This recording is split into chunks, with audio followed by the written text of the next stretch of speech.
Existe um versículo que quase não aparece nos púlpitos. Ele está em Atos 17:24. Um texto curto, direto, impossível de distorcer. E talvez seja exatamente por isso que ele é evitado. O texto diz que Deus não habita em templos feitos por mãos humanas.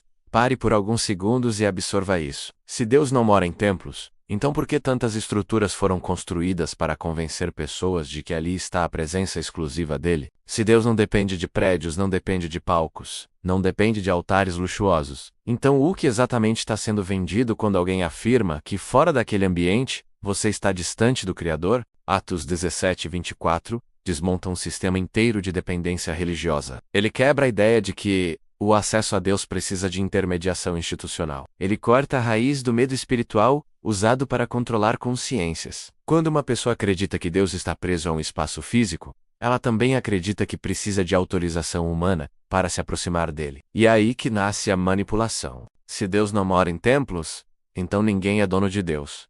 Nenhum líder pode reivindicar exclusividade espiritual. Nenhuma instituição pode monopolizar o sagrado. Isso significa que a sua conexão não depende de um endereço, não depende de um CNPJ religioso, não depende de campanhas financeiras disfarçadas de fé. Por que esse versículo quase não é aprofundado? Porque ele exige explicação, e qualquer explicação honesta enfraquece estruturas baseadas na dependência emocional e espiritual. Quando você entende que Deus não habita em construções humanas, você começa a perceber que fé não é um contrato institucional. Fé é consciência, é entendimento, é liberdade. Liberdade espiritual é perigosa para quem vive de controle.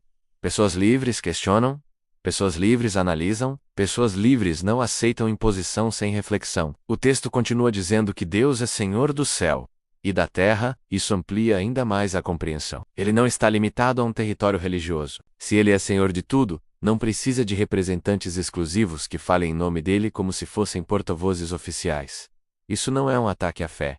É um chamado à maturidade. Fé madura não tem medo de leitura completa, não tem medo de contexto, não tem medo de perguntas. A manipulação só prospera onde existe ignorância. E ignorância bíblica é mantida quando partes estratégicas do texto são deixadas de lado. Atos 17 foi um discurso público.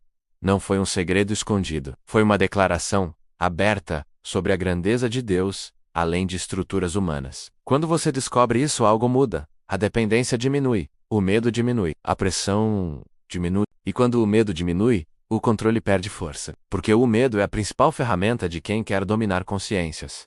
Leia por si mesmo. Reflita por si mesmo. Não aceite versões resumidas quando o texto completo está disponível. A fé não precisa de prisão. A fé não precisa de intermediários obrigatórios. A fé não precisa ser explorada. Se Deus não habita em templos feitos por mãos humanas, então talvez esteja na hora de reconstruir sua compreensão. Não baseada no medo, não baseada na pressão, mas baseada na leitura, no entendimento e na liberdade.